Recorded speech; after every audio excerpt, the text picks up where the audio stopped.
Halo, assalamualaikum warahmatullahi wabarakatuh. Kembali bersama saya di channelnya Bicom.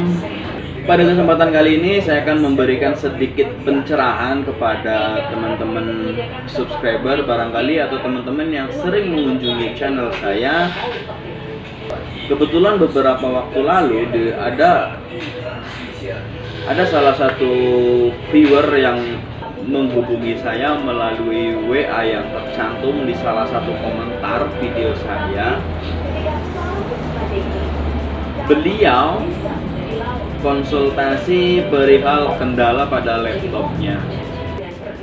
Konsultasinya seperti ini. Assalamualaikum warahmatullahi wabarakatuh.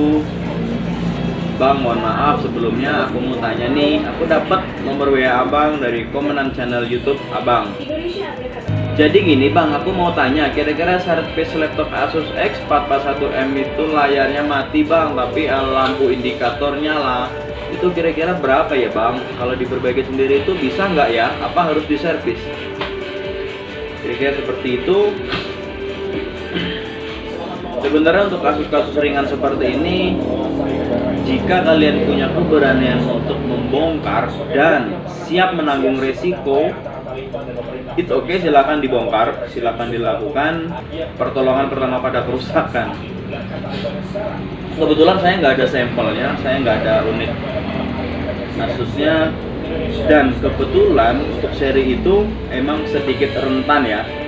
Kalian harus hati-hati saat membongkar, karena banyak kejadian yang mengikuti tutorial YouTube tanpa pengetahuannya cukup, hanya modal nekat demi murah. Si user ini sering nekat gitu.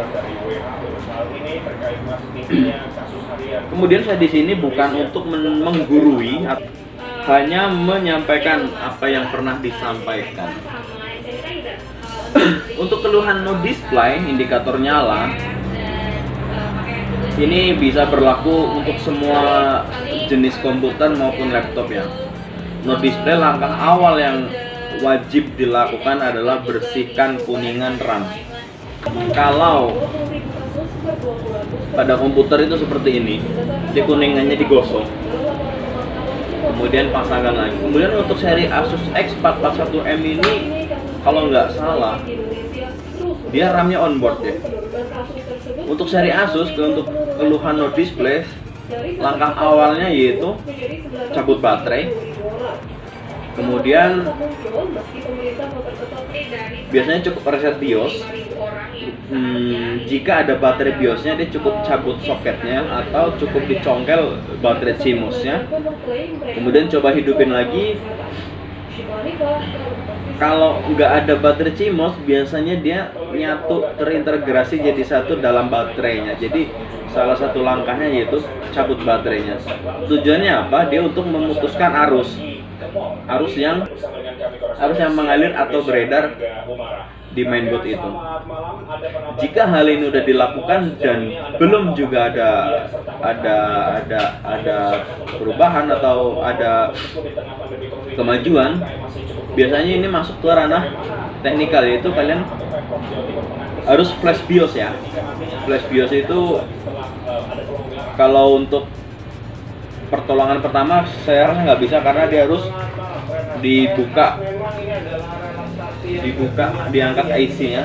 Oke, di sini saya menggunakan contoh mainboard dari Toshiba L635.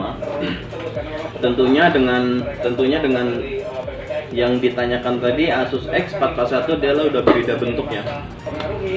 Kalau kalian untuk Asus ini biasanya dia nggak ada baterai CMOS, berarti cabut langsung dari baterainya. Kemudian jika belum ada perubahan, kalian harus flashing BIOS ya. Itu langkah pertama. Misalkan seperti ini, di sini ada IC BIOS, bentuknya panjang seperti ini. Mungkin kelihatan, nanti coba saya dekatkan pakai screenshot. Di flashing menggunakan, ada alatnya dia. Ada alatnya RTF atau EZT ya. Itu yang sering digunakan pada teknisi. Saya sarankan nggak usah dikerjakan sendiri. Bukan berarti mau memikirkan keuntungannya, tapi meminimalisir resiko. Tentu dengan biaya-biaya yang bervariasi tergantung daerah masing-masing. Kalau di saya untuk kasus no display seperti ini itu tergantung tipe dan seri laptopnya. Dengan rentang harga sekian, ini saya screenshot yang saya tunjukkan tadi, dan itu mungkin merata di mana-mana teknisi kecuali di Papua. Jika sudah melakukan flash BIOS dan belum juga ada hasil, harus melangkah lebih jauh, dan itu udah masuk ke ranah pribadi teknisi. Saya nggak terlalu mau vulgar untuk memberikan teknik-teknik yang dirasa cukup privacy untuk dunia perlaptopan ya.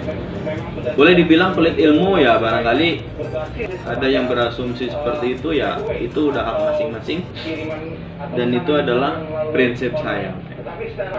Oke, saya rasa cukup sekian sekilas info. Bagi kalian yang ingin konsultasi ke nomor WA saya, boleh silahkan japri ke nomor ini. Nggak dipungut biaya, tapi kalau untuk hal teknis yang seharus dibongkar, saya nggak sarankan untuk melakukannya sendiri karena itu sangat fatal jika terjadi kesalahan. Tapi jika kalian sanggup untuk menanggung resiko, silakan dan jangan menyalahkan link-link YouTube yang beredar. Oke, demikian saja. Sampai ketemu di video-video selanjutnya yang barangkali ada manfaatnya. Jika nggak ada, skip aja.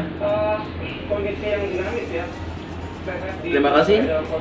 Assalamualaikum warahmatullahi wabarakatuh.